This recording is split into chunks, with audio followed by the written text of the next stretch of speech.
Welcome to Our Public Therapy, a show where we got problems and we bring them to you, our listeners, and then we still have problems afterwards. Unless, of course, you can engage with us through your professional opinions and diagnose said problems and prescribe solutions. We're just here to pretty much give our own experiences and speculate, postulate, if you will, as to how to improve those situations. So if you'd like to do that, join us here for today's episode of the check-in. We want to talk about bucket list destinations. Where do you want to go before you kick said bucket? Yep, we've had an opportunity to live a big chunk of our lives. Bucket's getting a little bit closer and closer to getting kicked. Still got lots of time, hopefully, but that also means that we can't be putting it off for too long. Yeah, in a football analogy, if you were, well, and this is American football, where there is a part of the game in which you do kick it. So it's still technically football.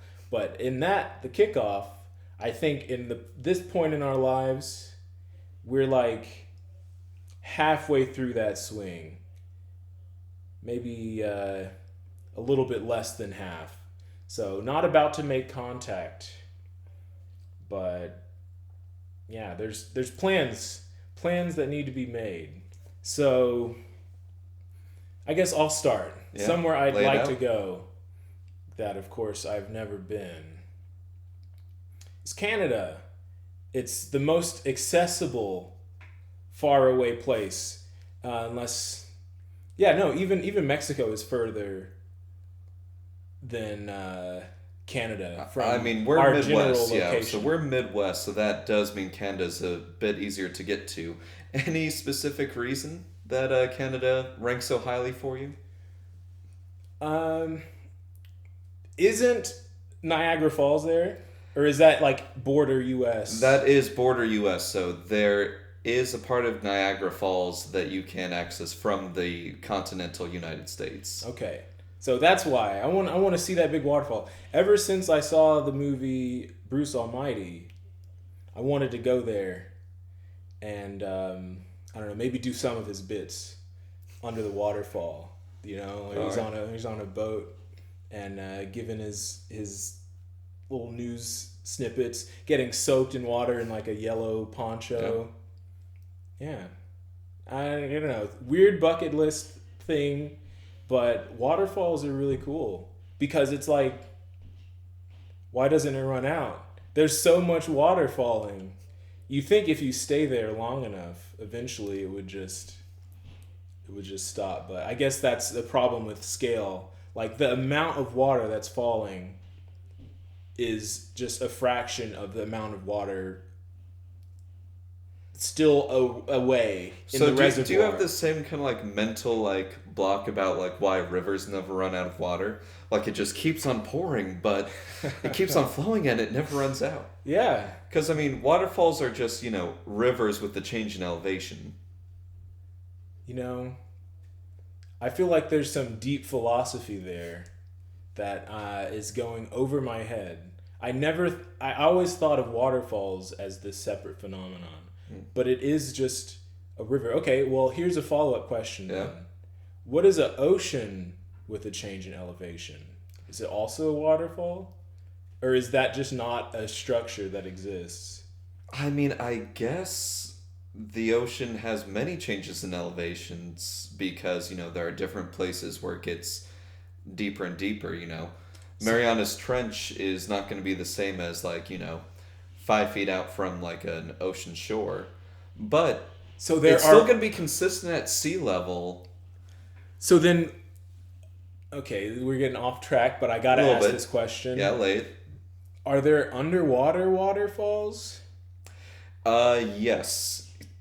Like, In a way, currents? in a way, Basically, yes. yeah. Okay, so that's what I'm imagining. There must be like places where it goes from some elevation. Like this is, so let's say this is sea level, and then this is the sea floor at one place, and then it drops again. Is there like current? Yeah, from so like one to remember the that next. like heat is going to cause something to rise and cold temperatures are going to make it fall. So there are going to be places where there is a drop in elevation on the ocean and then there's a cold front that's just going to move water in a current going down. Oh, So, see, yeah, but okay, I guess it counts, but it's like thermal driven waterfall, yeah, not gravity. But okay, that was my first one. I'll have better things on my bucket list, but I got to start yeah. accessible. That's like a couple days road trip. That's like Whereas something that you could realistically mark off next year, right? yes, That's a bucket list, but that could easily also be just a New Year's resolution. I'll get more far fetched in the future, That's fair. immediate future on this podcast. But how about you? That's fair. I'll do accessible as well because this is something that I just, need to do in the next year or two, which is Zion National Park. Like, I love hiking and I love just the geography that's out there in, the western United States. And as much as I love, like, hiking around the Midwest, my girlfriend calls it just walking in the woods because it's just flat, lots of trees, not a whole lot of the exciting like mountain hiking you can get elsewhere. And like I've done some stuff along the Appalachian Trail, but I mean the plateaus, the rocky atmosphere. I think that Zion National Park from just what I've like glimpsed of pictures and like seen from like friends trips is one of the coolest places within the United States. So that's definitely on the list, something I absolutely want to do in the next few years. Okay, so it's a place you can do some sightseeing and have hiking adventures, but Yeah. it's not like super arduous as far as climbs and It like depends. Yeah, do you have to like how yeah, many it just survival depends. skills do you need to get through Zion National Park? Is what I'm saying. Depends on the trail. Okay. So most of the trail, that's something where, hopefully you're in shape for hiking, but you can probably make it through regardless. And then there are other parts where, you actually are up pretty high and got to get close to the wall, etc. I know that rattlesnakes have been an issue on different trails there. And fun fact, there's actually a like evolving breed of rattlesnakes that have lost their ability to rattle. And so they're kind of like a stealth rattlesnake, which makes them all the more dangerous because their instinct is still to like move their tail in a rattling way as though to warn you and keep you away. But since hikers aren't hearing them, they're not getting warned.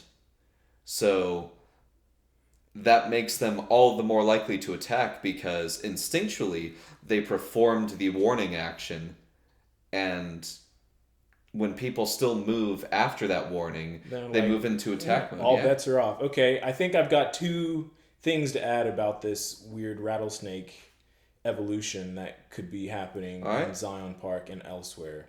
One, I used to think rattlesnake tails were like little macarenas and they had like beans inside.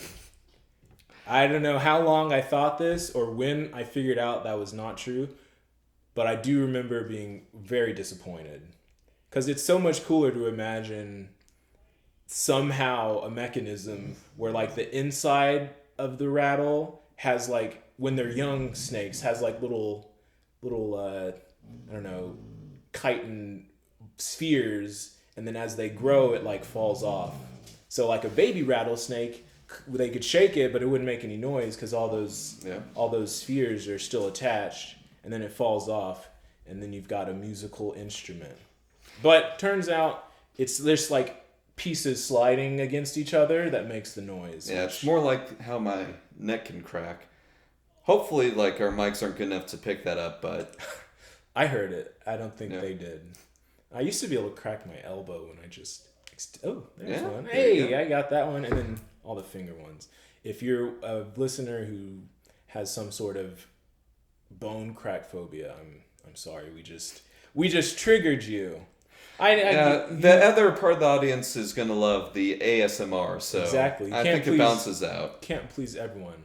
All right. The other thing I wanted to say about rattlesnake tails is it would be a lot funnier if instead of evolving to not rattle, they evolved into different sounds. You know, almost like a musical instrument, but like cooler, you know? Like maybe people stopped caring about the regular rattle sound, but if when it rattles it was like somehow even more intimidating. I don't know. A rattlesnake is it's an intimidating See, sound. I'd much rather it be like other animals evolved in a similar way to make just like a desert band, right? So maybe, the rattlesnake has just been keeping time like a metronome, but the coyote has evolved for more of a kind of a screamo, what? Kind of like, throaty sound. And who knows, there's some Yeah. like desert bird that like has kind of a string like sound, and maybe a gecko that just like has evolved to like bang on the rocks to create a drum. So we're recreating Disturbed because ooh wah ah, ah, ah, as many Yeah, people know, is a great ad lib from that band. So you would need yeah. another animal to just go, and I think this is probably, and monkeys probably don't coexist in this place. But the first animal I think of who could do the oh would Yeah. probably be some sort of primate. So Yeah, yeah, don't quote me on this, but I don't think there are any monkeys within the continental United States outside of like zoos and places where they've been brought in. I don't think they're native anywhere this far north. yeah, I would trust that. Probably escaped from someone's backyard. Someone who wasn't supposed to have like one of those big nose things, and it just got tired of Yeah. being kept by some dude in Florida, probably. Yeah. But anywho, we went for like the easy bucket list item. Let's do kind of a medium one right now. Okay, and Like then something you can realistically achieve but is probably not going to happen next year. okay, this is a little below medium because I think this could happen next year because my mother did it just the Yeah? past 2 months. Okay, and that's visiting Hawaii. Mm, It's still in the United States, but much further than yeah. most places I could travel in the U.S. So I think it kind of counts. And the main attraction for me there, though you always would try food and meet locals and all that, is lava. I've never seen lava in my life in person. And, I wouldn't want to get that close. But there's something about molten rock that is just Very very cool. cool. Yeah. It's so cool. See, I mean, it's hot. it's funny you say that because I kind of want to see the same thing, but in the complete opposite direction. Because my like medium is Iceland, because Which is the green one. yeah. A I think fun they're fact, both green, but no, Greenland is very notably like just a wasteland that was named that way to try to attract people to it. and Well, Iceland is the opposite. They were like, this is pretty cool. Let's keep people out. okay. But Iceland is just like such a cool, unique place, and especially with how far north it is, you get some interesting stuff with like how long days can get, and you can also see some like northern lights up there. Its connection to wildlife is just great. Fjords are a really interesting like aspect of geography that you don't really get to see like in the US. Could you happen upon a Viking helmet in the permafrost? Probably, but fun fact, Viking helmets did not have those horns. That's just a modern kind of artistic interpretation. Yeah. See, I was always told they put those there so you wouldn't sit on them during battle. Mm. I think that you generally wouldn't want to sit on a helmet anyway, but Yeah. Okay. On the But yeah, note, there are volcanoes and whatnot in Iceland. really And just, Okay. absolutely gorgeous up there. cool. So to touch on the Iceland Greenland thing, Yeah. I think it'd be really cool if other countries got behind that whole like throwing people off vibe to just Yeah. be really deceptive with their naming. All right, so let's just say that it's either a like you win some sort of like Mr. Beast style contest to get your own island, or I got to name a country, yeah. yeah, or like you just happen to stumble upon, a wealthy uncle you didn't know about who left you like a massive land. What do you name it to keep it exclusive, but not such a bad name that you like don't want to live there, right? Because if you named it like Shitville, you're probably not going to want to live there. But that would also keep people away. So what would you name it that like Okay. detracts people from coming in, but So- you still can dig living there? What I would do is become incredibly wealthy from this inheritance, invest it well, and then fund a search for the Fountain of Youth. And once I found it, wherever it is, that island, I'm going to name it Deathland. So it's very off-putting. Yeah? But ironically, that's where you get eternal youth. And they never learn about it. Yeah, it's the death of the soul, because once you're immortal, life loses all meaning. Yes. Yeah. That's deep, but I don't think people would read into it. They would be like, Deathland, that sounds terrible. Except for all the kind of thrill-seeking metalheads, like, oh, badass. Yeah. What would you name it? Or what would you name your island to throw people off?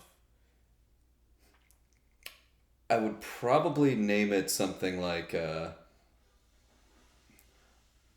what's the opposite of cheap that's not expensive? Like what's a synonym for like just a bad deal? Like Rip off. rip off docks. Something where it's like something that would just like detract people if they saw it on a Google search and I'm like, "Oh, where do I dock my boat?" It's like, "Well, I can go here, rip off dock." Maybe not. Extortionville. Yep. It's like 20% more than everywhere else. Plus taxes. Yep. Tariffs. All right. That, or I would name it something that that's after just like some celebrity who's got not a terrible rep, but like not the best rep, right? So let's not go full on like Cosby or Epstein Island, but let's name it after somebody who just has kind of a middling rep, like Buscemi Island. Like, he's a great actor. He doesn't have any like notable like moral failings that have like caused him to have big issues. But also, he's not gonna like attract a lot of people to like come go there, right? Yeah, or like Louis C.K. Island. Yeah, it's like, at times it's great, but other times it's not, and so you're like, do I really want to commit to there? And there are no trees, just little potted plants. Yeah. If you know the story, Yeah, that's kind of funny. So something like Buscemiburg or something along those lines, where it's like, oh yeah, that sounds interesting, but I'm also like not dying to go there. I'll pick a different route. Yeah. Okay, sweet. Let's go. Last drop of the bucket in this bucket list. Absolutely, like something that like would be great to do, but's really going to be tough. Something you'd really have to work on to accomplish. Okay, I am not a climber, so I wouldn't even dare do like Everest or anything like it. Maybe like going to a place where you could see it from a safe distance would be cool, but that's not what I'm putting on the bucket list. What I would want to do, it's a toss up between Africa and Australia. Both continents, so anywhere more narrow there? Yeah. Like, are you thinking Sydney or the Outback? Are you thinking like South America versus Kenya? No, I think Or are you thinking more like, no, I'm thinking West Africa. all right, Basically, I did a genealogy thing, and like many African Americans, most of that tracing back leads to somewhere in West Africa. was it able to like pinpoint it beyond that, or was that kind of I it? do think there was a country that came up, but the name is escaping me, and I don't want to embarrass myself and say something like Somalia, Yeah. which I know is not West Africa. So I just won't even. That's start. fair. Maybe Tunisia, Morocco. That's more North Africa. But yeah, I would like to visit somewhere in Africa, probably West. I don't think I'd do a safari, because I think what interests me more is more than the wildlife is the people, language, food, that kind of stuff. Yeah. You know, I'm not a hunter, and I definitely don't want to be like trying to out drive a lion like some stupid videos I've seen. Yep. But yeah, so I think to make it even more difficult on the bucket list, I would want to learn some part of a language in West Africa, because Heck yeah. apparently there are a lot of them, and you know, you might learn something, go 50 miles one way, and it's just not even useful. Yeah. That's it's the tricky part about whenever you're just in an area with a lot of different isolated areas, right? You've been to Africa, though. I was. haven't you? I was in Kenya, and what I found there is that they have kind of a native, I think the word is kind of a pidgin language, where it kind of combines Swahili and English, and some words are going to be mostly English, some mostly Swahili. But it sounds nothing like the bird. Nothing like the bird. But once you go out to the villages, they all have their own dialect. And so it's kind of like how in most of Europe or like even a lot of Asian countries, you have your native language and then English is your secondary language that you pick up. Because that's kind of the universal business language. And likewise, in Kenya, it was you had your village's own like dialect and like native language, and then you would pick up some kind of this Swahili English hybrid, and that's what you would talk when you went to the cities and you were in Nairobi and all that. But you all always had your own native tongue, and then you would pick up like conversational levels of local other like villages. So when you're in a place that gets a lot of isolation, which any like country that has a lot of individual tribes that don't have an infrastructure that allows for a lot of travel to the city, you're going to get languages that develop and grow in many different ways. Okay, this may seem like an ignorant question. Yeah. Does Swahili have any? I don't want to say implosives. That's more of a, I think, like Thailand or East Asia language. Yeah. But like, I can't think of a better way to say it. Click words like, or is that Kotsa? Okotsa something. There's a language that has some really interesting noises in it where you are essentially making like what I would interpret as beatbox. You're like doing TKs. Yeah, for the Swahili that like I learned and I picked up, I did not like learn any of that. I don't think it's part of the pidgin, because what happens with a lot of pidgin languages is that you find a balance within sounds, right? So sounds that are completely unique to one language start to drift off, and you instead have like what are the common like sounds, and those start to blend together. So it could be that those are like sounds that are part of more Tanzanian Swahili, which is more of a pure Okay. like non-English Swahili, but I think that kind of those sounds are more in other parts of Africa. Like I want to say south, but it could be west. Okay. But I could also be like way off because it's been a hot second. For some reason the word Kotsa keeps coming to mind. Yeah. So maybe there's a language that is close to that I'm just totally forgetting. That sounded really, really interesting. I mean, I can dig it. Like until we find out otherwise, I say we go for it. Okay. Well, sweet. That's my list. Accessible, some part of Canada that I Yeah. could probably get to through like New York or something. Yeah, that's plus with an American driver's license. I don't even think you need a full passport. You can get there. Sweet. And then my next step up is an island that is still the United States, mainly to see lava.